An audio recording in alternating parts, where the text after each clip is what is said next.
ज्ञानवापी मस्जिद मामले में वाराणसी जिला अदालत में 26 मई को अगली समाअत होगी। पहले मुस्लिम फरीक के मौक़िफ़ को सुना जाएगा, वहीं फरीक़ैन को सर्वे रिपोर्ट की कॉपी दी जाएगी, जबकि 1 हफ्ते के अंदर सर्वे रिपोर्ट पर एतराज़ात दाखिल किए जा सकते हैं।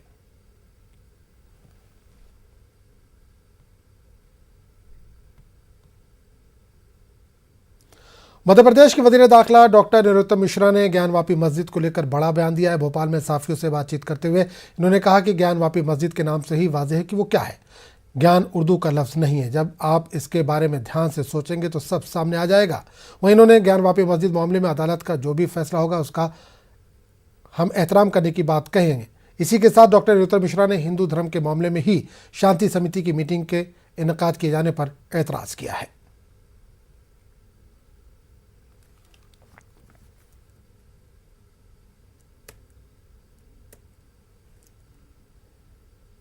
समर्थन दे ही रहे, न्यायालय जो करेगा हम साथ हैं न्यायालय के। इसमें असमर्थन की बात क्या है? सोचना तो ये बात चाहिए कि अमरनाथ यात्रा निकलती है तो 80,000 पुलिस के साए में निकलती है। क्यों? हमारे धार्मिक त्योहारों पर शांति समिति की बैठक क्यों होती है? ये विचारणी बंधु है इस भारत के अंदर। ये देखने वाली बात है। ज्ञानवापी मस्जिद में तो ज्ञान क्या उर्दू शब्द है क्या? मस्जिद के नाम से ही स्पष्ट है कि वो क्या है। आप ध्यान से उसे सोचो और समझो तो सही। कुतुब मीनार के अहाते में इबादत के हक के मामले पर साकेत कोर्ट में समाअत मुकम्मल हो गई। अदालत ने फैसला 9 जून तक महफूज रख लिया है। साथ ही अदालत ने 1 हफ्ते में फरीक़ैन को तहरीरी जवाब देने का हुक्म भी दिया है।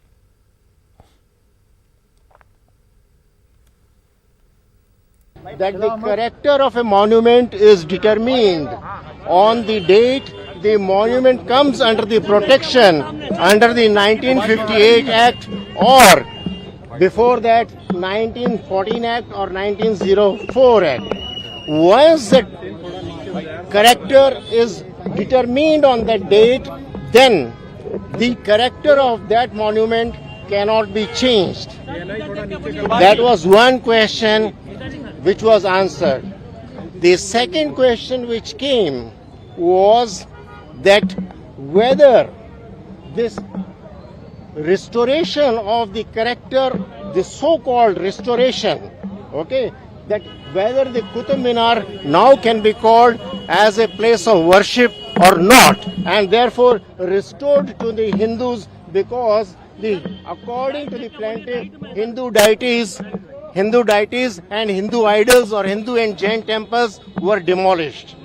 The short answer to that is that yes, there is an inscription on the Qutub Minar itself that the remains of 27 temples were used, but it is nowhere available in the records that the remains were the material which was used in the building was from the temples or not, or whether the material was brought from outside or not. To the argument that there is a iron pillar or Garud Stambh, there is no evidence whether this existed at that place or was brought later on, but much before history. My submission to the court was that if a place of protection has continued for 800 years without any disruption, then that should continue. And to the contention that under Article 25 and Article 26, under Article 25 and 26, there is a fundamental right for worship by the people. The answer is yes, there is a fundamental right, but that is not absolute right as pointed out by the Honorable Supreme Court in several decisions. ये तो एक दफ़ा पहले भी हुआ था, कुछ दिन के बाद में फिर ऐसी प्रोटेस्ट करके फिर वो खामोश हो गए थे, चुप हो गए थे। आर्कियोलॉजिकल वालों ने उनको रोक दिया था। ये तो उठता रहता है कभी कभी। बाकी गलत है, ये गलत इसलिए है कि अगर इनको ये करना ही था तो 70 साल से आज़ाद हुए देश को इतने दिन हो गए, उसी टाइम शुरू कर देते अपना, बात ख़त्म थी, कोई कुछ नहीं रोकने वाला था। अब ये सोए हुए थे इतने 2 साल, अब 70 साल के बाद में अब जो है ये नई बात पैदा कर रहे हैं, तो ये तो ठीक नहीं है। और एक नहीं, हर मस्जिद, जामा मस्जिद के बारे में भी और अलीगढ़ की जामा मस्जिद के बारे में भी सब जगह जो है ना, ये जो है इस तरह से कर रहे हैं भाई, मुझे तो पसंद नहीं है ये। आपसे ये जो मस्जिद में नमाज चल रही थी, कितने टाइम से चल रही थी मस्जिद में नमाज? देखिए, जो 2 मस्जिद हैं यहाँ पे, एक कुव्वतुल इस्लाम मस्जिद है, काफ़ी आगे है, और एक ये मस्जिद है जिसमें मैं नमाज़ पढ़ाता हूँ। तो इस मस्जिद में तो हमेशा से नमाज होती आ रही है, सन 47 में भी होती थी, उससे पहले भी होती थी, और मुझे यहाँ पर 46 बरस हो गए नमाज पढ़ाते हुए। मुझे कभी किसी ने टोका नहीं, कभी किसी ने रोका नहीं, आराम से यहाँ नमाज हो रही थी। ये चंद दिनों से, ये 10 मई से ये प्रोटेस्ट करने आए थे, ये विश्व हिंदू परिषद वगैरह, तो तब से जो है ये थोड़ा सा मसला उठा है, पहले तो कुछ भी बात नहीं थी। कुतुब मीनार तनाज़े में दिल्ली वक्फ बोर्ड की भी एंट्री हो गई है। बोर्ड ने कुतुब मीनार कैंपस में मस्जिद में नमाज रोके जाने पर सवाल उठाया। दिल्ली वक्फ बोर्ड के रुकन और दिल्ली बार काउंसिल के साबिक नायब सदर हिमाल अख्तर ने न्यूज़ 18 उर्दू से बात करते हुए कहा कि मस्जिद में 46 सालों से नमाज हो रही थी। एएसआई को अचानक ख्वाब आया और इसने नमाज पढ़ने पर रोक लगा दी। हमने इस मामले को लेकर 17 मई को पहले ही लेटर लिखा है और हमें उम्मीद है कि एएसआई इस मामले को देखते हुए नमाज पढ़ने की इजाज़त देगा। इन्होंने कहा कि अगर एएसआई नमाज की इजाज़त नहीं देता तो फिर अदालत का दरवाज़ा खटखटाया जाएगा।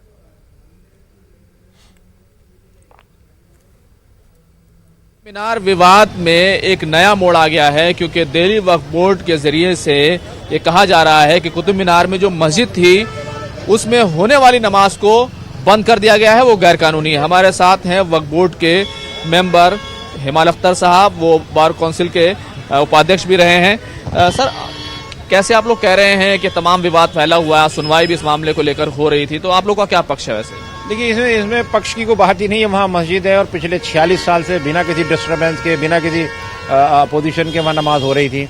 वहाँ आज की डेट में शेर मोहम्मद इमाम है हमारे, इससे पहले इनके फादर हुआ करते थे, हम उनको सैलरी देते थे, नमाज होती थी, पूरी दुनिया इस बात की गवाह है। All of a sudden ASI को अचानक सपना आया 46 ईयर के बाद में, उन्होंने नमाज बंद कर दी, जो कि गैर कानूनी है। हमने एएसआई को चिट्ठी लिखी है 17 मई को, हमने पुलिस को लिखा है, और आई होप के गुड सेंस विल प्रिवेल और उन्हें समझ आएगी और वो हमें इजाज़त देंगे, और नहीं आती है तो फिर हम कोर्ट का रास्ता इख्तियार करेंगे, जो एक शहरी को हक हासिल है। जिस तरीके से आज कुतुब मीनार मामले में जिस तरह की सुनवाई होती रही, उसमें ऐसा ही लगातार ये कहता रहा कि मोनूमेंट्स में नमाज हम नहीं अलाउ करते हैं, और इसी बुनियाद पर वो मुखालफत करता रहा जो हिंदू संगठन वहाँ पर कह रहे थे कि हमको पूजा का अधिकार मिलना चाहिए। देखिए, किसको इजाज़त देनी है, किसको इजाज़त नहीं देनी है, ये जो दायरा है ये एएसआई का है। हमारी नमाज होती थी, मस्जिद है, हमें नमाज पढ़ने की इजाज़त चाहिए, हमने चिट्ठी लिखी है, तो हमें सिर्फ इस बात से कंसर्न है।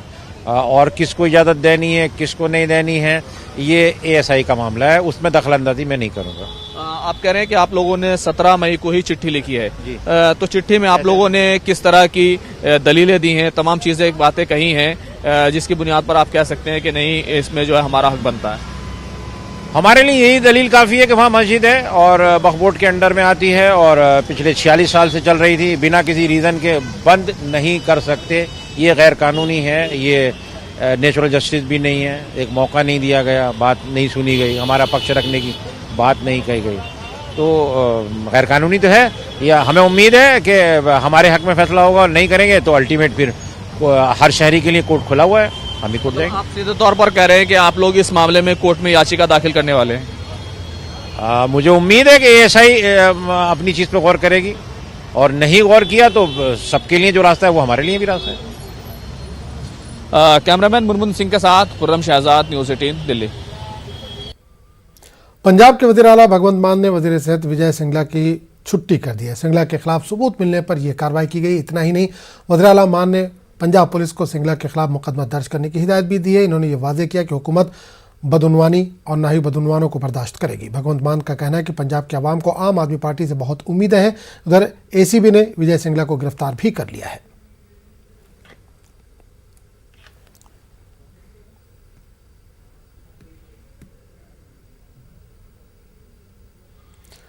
पंजाब के वज़ीर-ए-आला भगवंत मान के जरिए वज़ीर सेहत विजय सिंगला को बर्खास्त किए जाने पर दिल्ली के वज़ीर-ए-आला अरविंद केजरीवाल का बयान सामने आया। केजरीवाल ने कहा कि हमारी पार्टी को भगवंत मान पर फख्र है। आज पंजाब के मुख्यमंत्री सरदार भगवंत मान जी ने अपने हेल्थ मिनिस्टर को बर्खास्त कर दिया। उसके खिलाफ केस दर्ज करके उन्हें गिरफ्तार किया जा रहा है। किसी को इस भ्रष्टाचार का पता नहीं था, ना मीडिया को पता था, ना विपक्ष को पता था, किसी को नहीं पता था। मान साहब चाहते तो मंत्री से सेटिंग करके अपने लिए एक हिस्सा मांग सकते थे। अब तक तो ऐसे ही होता था। मान साहब चाहते मामले को दबा सकते थे, उन्होंने ऐसा नहीं किया। उन्होंने खुद ब खुद अपने मंत्री के खिलाफ एक्शन लिया। भगवंत, हमें आपके ऊपर गर्व है, पूरे पंजाब को आपके ऊपर गर्व है, पूरे देश को आपके ऊपर गर्व है। 2015 में जब दिल्ली में हमारी सरकार बनी थी, तब मैंने भी अपने फूड मिनिस्टर के खिलाफ ऐसे ही एक्शन लिया था। उसके भ्रष्टाचार के सबूत मेरे पास आए थे, तब भी किसी को नहीं पता था। मैंने खुद ब खुद उसके खिलाफ एक्शन लिया था। आम आदमी पार्टी कट्टर ईमानदार पार्टी है। कट्टर ईमानदार मतलब अगर हमारा अपना भी कोई चोरी करेगा, उसे छोड़ेंगे नहीं, उसे बख्शेंगे नहीं।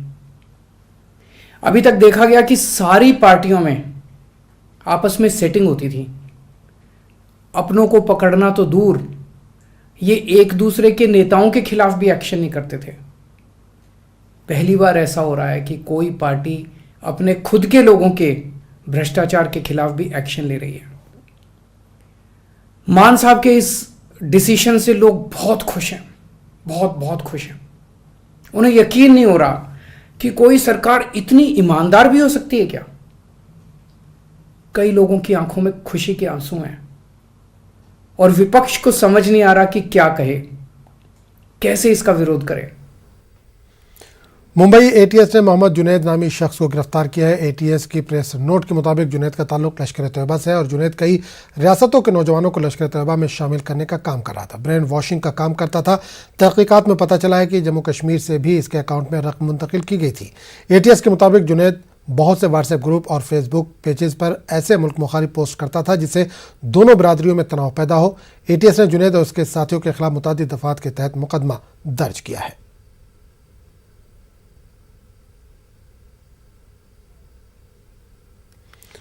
और इस पूरे मामले पर बात करने के लिए हम सीधे रुख करेंगे मुंबई का, जहां समानुमानदे अमित इस वक्त जुड़े हैं। अमित, एटीएस ने मोहम्मद जुनैद नामी एक शख्स को गिरफ्तार किया है, क्या है पूरा मामला? को कोर्ट में पेश किया गया पुणे के, जहां पर उसे 3 जून तक एटीएस की कस्टडी में भेज दिया गया है। मैं आपको बताऊं कि एटीएस से मिली जानकारी के अनुसार गिरफ्तार संदिग्ध आरोपी का नाम मोहम्मद जुनैद मोहम्मद है, जो प्रतिबंधित संगठन लश्कर तैयबा के सक्रिय सदस्य के संपर्क में था और उसकी मदद से अनेक राज्यों के युवाओं को आतंकी संगठन में शामिल करने का काम कर रहा था और युवाओं का एक बार ब्रेन वॉश करने के बाद उन्हें जम्मू कश्मीर में ट्रेनिंग के ले जाने की कोशिश करता था। और जांच में ये भी पता चला कि उसके अकाउंट में इन कामों करने के लिए जम्मू कश्मीर से पैसे भी ट्रांसफर किए गए थे। साथ ही वो कई व्हाट्सएप ग्रुप और फेसबुक पेज पर ऐसे देश विरोधी पोस्ट करता है जिसमें दो समुदाय में तनाव निर्माण हो। तो इस तरह जुनैद को जो पकड़ा गया, जुनैद और उसके साथियों पर आईपीसी की धारा 121A, 153A, 116 IT Act 66 के तहत जो है मामला दर्ज किया गया है। और इस पर यह भी आरोप है कि वो भड़काऊ पोस्ट करके भारत में धार्मिक एकता और जाति सद्भाव को खतरे में डालकर एक धार्मिक दरार पैदा करने की कोशिश कर रहा था, जो विभिन्न व्हाट्सएप समूहों और फेसबुक खातों के माध्यम से राष्ट्रीय सुरक्षा को खतरे में डाल सकता था। और एक और जानकारी जो पता चली यहाँ पे, ये मूल रूप से जो है महाराष्ट्र के अकोला का रहने वाला है जुनैद। ये 28 साल इसकी जो है उम्र बताई जा रही है। साथ ही ये भी जानकारी मिली कि जुनैद को 10,000 रुपए लिए थे आतंकी संगठन से और दिल्ली स्पेशल सेल ने इस बात की जानकारी महाराष्ट्र एटीएस को दी और तब से एटीएस जो है जुनैद पर नजर रखा है बनाई हुई थी। और हिरासत में लेने के बाद पूछताछ के बाद उसने माना कि 10,000 रुपए लिए थे और सोशल मीडिया पर रेडिकलाइज किया गया था। बिल्कुल, जिसको तो अरेस्ट कर लिया गया, इसके कई साथी भी बताए जा रहे हैं, तो क्या उनकी भी किसी की गिरफ्तारी हुई है या छानबीन जारी है अभी? देखिए, ये पहली गिरफ्तारी अभी हुई है जुनैद की। अब जिस तरह से मैंने आपको बताया कि इसे एटीएस की कस्टडी में 3 जून तक भेजा गया है, तो एटीएस जो है ये सारे मामलों खंगालेगी और कौन कौन है, किससे किससे इसके तार जुड़े हुए हैं, जम्मू कश्मीर के संगठनों के टच में कैसे आया, कैसे लश्कर तैयबा के टच में आया, तो ये पूरी जानकारी अब आगे की पूछताछ में जो है निकल कर सामने आएगा। चलिए, बहुत बहुत शुक्रिया अमित इस तमाम जानकारी के लिए। दाऊद इब्राहिम पाकिस्तान के कराची में। ये इंकिशाफ दाऊद के भतीजे और हसीना पारिकर के बेटे अली शाह पारिकर ने ईडी के सामने किया। दाऊद के भतीजे ने बताया कि मेरा दाऊद से कोई रब्ता नहीं है। इसने बताया कि दाऊद की बीवी महजबीन ने त्यौहार के मौके पर मेरी बीवी और बहन से रब्ता किया था। केस की तफ्तीश के दौरान अली शाह पारिकर का जवाब कलमबंद कर लिया गया है।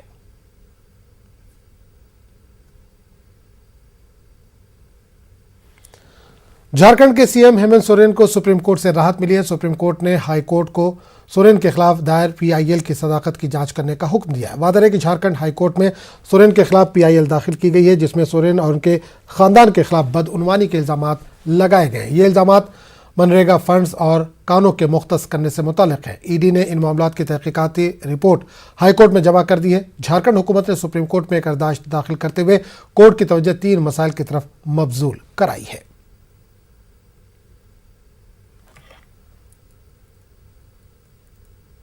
झारखंड के मुख्यमंत्री हेमंत सोरेन को सुप्रीम कोर्ट से बड़ी राहत मिली है। दरअसल सुप्रीम कोर्ट में झारखंड के मुख्यमंत्री को लेकर याचिका दाखिल की गई थी। उसमें कहा गया था कि जो फिलहाल मनरेगा और जो लीज माइनिंग को लेकर शिबू सोरेन पर आरोप लगे हैं उसकी सीबीआई जांच की जाए। वहीं झारखंड सरकार सुप्रीम कोर्ट में अर्जी दाखिल करके उन्होंने ये मांग की थी कि ईडी ने हाई कोर्ट में जो रिपोर्ट दाखिल की है उस रिपोर्ट की कॉपी दी जाए। बहरहाल इस पूरे मामले पर सुनवाई करते हुए जस्टिस चंद्रचूड़ ने कहा कि अब इस पूरे मामले की सुनवाई हाई कोर्ट करे, लेकिन हाई कोर्ट को अपने आदेश में सुप्रीम कोर्ट ने कहा है कि जो फिलहाल हाई कोर्ट में याचिका दाखिल की गई है जिसमें यह कहा गया है कि शिबू सोरेन के ऊपर जो आरोप लगाए गए हैं उसकी जांच सीबीआई करे। सुप्रीम कोर्ट ने हाई कोर्ट को यह आदेश दिया है कि वो पहले इसकी तकनीकी व्यवस्था को सुनवाई पर ले, यानी कि क्या वो याचिका सुनवाई योग्य है या नहीं। उसके बाद ईडी के द्वारा जो मामला चल रहा है उस मामले पर सुनवाई की जाएगी। यानी कि यह साफ किया जाए कि सुप्रीम कोर्ट से हेमंत सोरेन को लेकर अब जो मामला चल रहा था वो तमाम मामले फिलहाल हाई कोर्ट को ट्रांसफर कर दिए गए हैं। हाई कोर्ट इस पूरे मामले की अब सुनवाई करेगा। बहरहाल शिबू सोरेन को सुप्रीम कोर्ट से एक बड़ी राहत मिली है, वहीं हाई कोर्ट अब इस पूरे मामले की अहम सुनवाई करेगा। देखना बेहद अहम होगा कि जब हाई कोर्ट इस पूरे मामले की सुनवाई करेगा तो हेमंत सोरेन को हाई कोर्ट से राहत मिलती है या फिर नहीं। लेकिन सुप्रीम कोर्ट से हेमंत सोरेन को आज एक बड़ी राहत जरूर मिली है। कैमरामैन फिरोज के साथ सुशील पांडे, न्यूज़ 18 दिल्ली। गैर कानूनी कानकनी और मनी लॉन्ड्रिंग के मामले में ईडी ने झारखंड में बड़ी कार्रवाई की है। इसने रांची में 6 मुकामात पर छापे मारे। जराये के मुताबिक बिचौलियों के ठिकानों पर एजेंसी ने छापे मारे हैं। विशाल चौधरी नामी कारोबारी के ठिकाने पर भी एजेंसी की टीम पहुंची। जराये के मुताबिक विशाल चौधरी के सीएमओ में बरसर खिदमत आईएएस अफसरों समेत दीगर मुलाजमीन के साथ करीबी रवाबित है।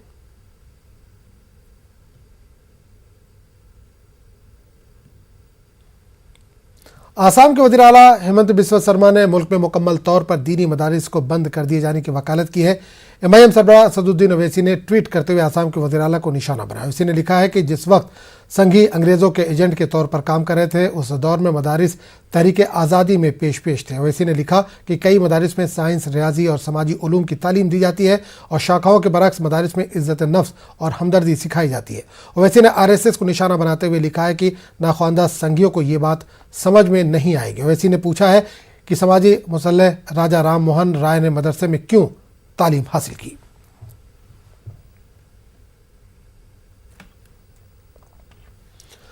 दो साल बाद आज़मीन हज हिंदुस्तान से सऊदी अरब जा रहे हैं। मरकजी वजारत अक़लियती उमूर की तमाम तर तैयारियों में मसरूफ़ है। ख़ास बात यह है कि इस बार तकरीबन 2000 ख़वातीन बगैर महरम के हज करने जा रही हैं।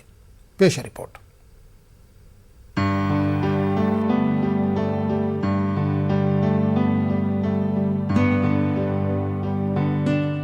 गुजरात के अहमदाबाद के कारपोरेशन अस्पताल में नर्सिंग केयर की देखभाल करने वाली राबिया मलिक को इस बार हाजियों की खिदमत के लिए मुंतखब किया गया है।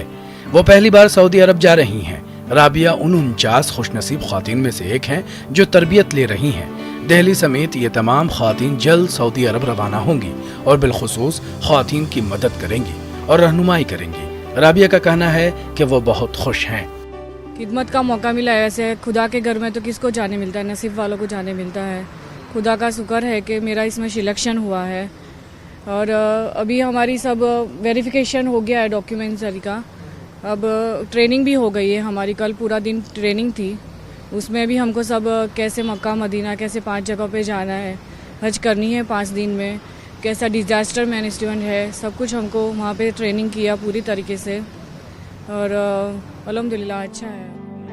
डॉक्टर रिजवाना बेगम भी महाराष्ट्र के अकोला जिला से MBBS डॉक्टर हैं और जिला के सरकारी अस्पताल में अपने फराइज सरअंजाम देती हैं। डॉक्टर रिजवाना बेगम को लेकर दिल्ली खुद उनके शौहर अमजद खान आए हैं। डॉक्टर रिजवाना बताती हैं कि पूरा खानदान बहुत खुश है।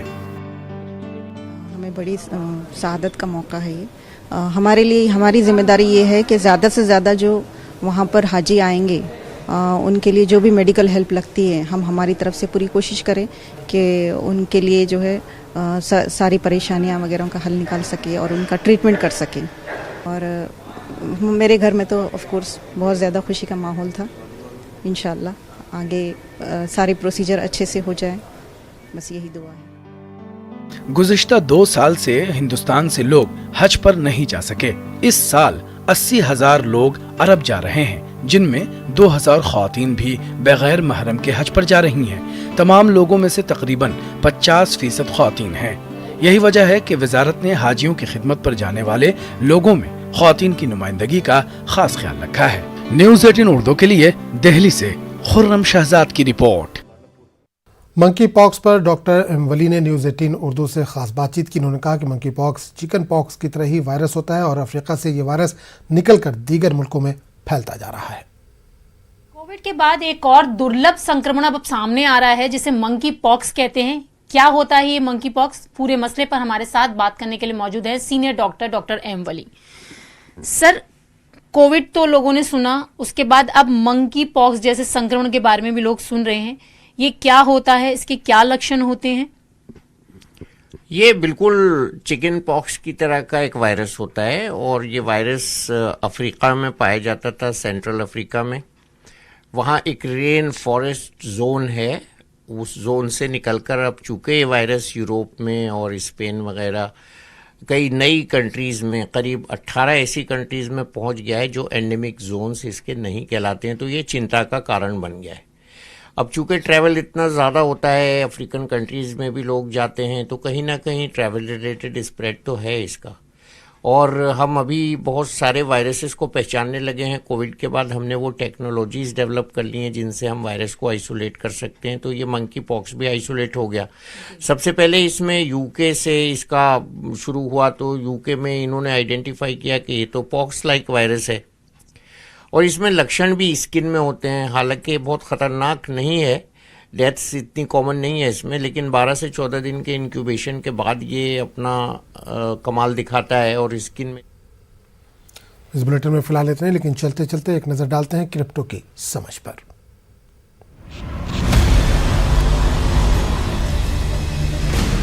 ज़ेड-पे and news 18 network present crypto की समझ। नमस्कार, जेपे एंड न्यूज़ 18 प्रेजेंट क्रिप्टो की समझ में आज हम बात करेंगे क्रिप्टो मार्केट करेक्शंस और क्रैशेस के बारे में। क्रिप्टो बहुत ही वॉलेटाइल सेगमेंट है। बुल साइकिल के दौरान क्रिप्टो के प्राइस ड्रामेटिकली बढ़ सकते हैं, लेकिन फिर प्राइस क्रैश करते हैं और फ्रीक्वेंट बेसिस पर मार्केट खुद को करेक्ट भी करता रहता है। सबसे पहले अब तक के 2 बड़े क्रैश की बात करते हैं। US financial crimes enforcement network द्वारा क्रिप्टो एक्सचेंज बिटफ्लोर को बंद करने और बिटकॉइन एक्सचेंज को मनी ट्रांसमीटर्स के तौर पर रजिस्टर करने की घोषणा के तुरंत बाद 10 अप्रैल 2013 में बिटकॉइन 24 घंटे में 73% गिर गया, मतलब $259.34 से $70 तक। दूसरा, वर्ल्ड हेल्थ ऑर्गेनाइजेशन द्वारा कोरोना वायरस को ग्लोबल पेंडेमिक घोषित करने के बाद 12 मार्च 2020 में कीमतें 40% गिरकर $7,969.90 से $4,776.59 हो गई थी। तो अगर ट्रेडिशनल फाइनेंस में एक दिन के दौरान कीमत में 10% से अधिक की गिरावट हो तो उसे क्रैश माना जाता है। अब इसकी वजह कोई इंपैक्टफुल सडन चेंज होता है जिसके चलते इन्वेस्टर्स पैनिक करते हैं, मार्केट से एग्जिट कर जाते हैं। वहीं क्रिप्टो में करेक्शन तब माना जाता है जहां कई दिनों के दौरान कीमतों में 10% से ज्यादा की गिरावट आती है। अब इसकी वजह profit taking, consolidation, new buyers ना होना, ट्रेडिंग वॉल्यूम में गिरावट या फिर लोअर प्राइस एक्शन हो सकते हैं। तो अगली बार जब आप देखें कि बिटकॉइन की कीमतों में गिरावट आई है तो आप अब ये बता पाएंगे कि क्या कोई करेक्शन हो रहा है या मार्केट क्रैश हुआ है। आज के लिए बस इतना ही। Good bye.